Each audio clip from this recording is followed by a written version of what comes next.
the 1970s TV version of the Wombles with the design created by Ivor Wood, that is why people think they're sort of rodent adjacent.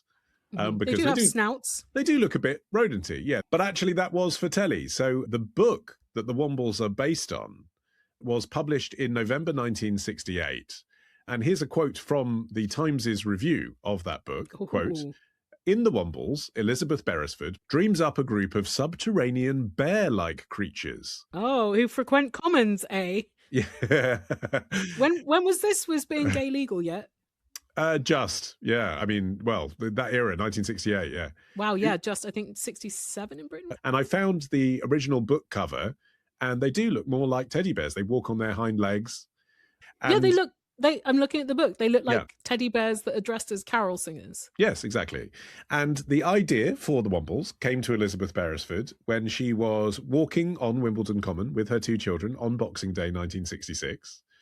Her daughter, Kate, said words to the effect of, "Isn't it great on Wombledon Common?" I presume she was like 5 or something. Oh my God. It became a family joke, Wombledon. And as it happened, she was a children's author. She'd just been commissioned to come up with a rival to Paddington, because Paddington had just been published. And it was like the big publishing hit of the year. So they were like, "Can you do a Paddington type thing?" And it just clicked. Wombledon. Holy shit. And she said afterwards, she admitted afterwards, that it might be that, like, in the back of the recess of her mind, she had heard there was a World War I marching song called "From Wimbledon to Wombleton." So it may have triggered that in her mind. So she's not claiming she invented it, but that was the origins of it.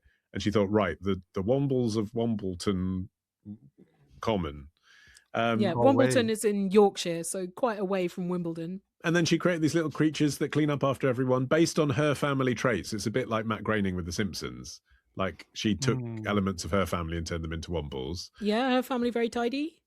Well, her family were into progressive ideas. So the environmentalism may have come, people say, from her father, the novelist J.D. Beresford, who was quite progressive for the 1940s. He was into sort of vegetarianism and pacifism. They're seen as a thing from the 70s, aren't they? But due a revival, I would say. I mean, they might have had one that I just didn't. Oh, they've had plenty. Yeah, but I think they haven't had the full big budget CBeebies co-production with Netflix treatment, and I think they're overdue.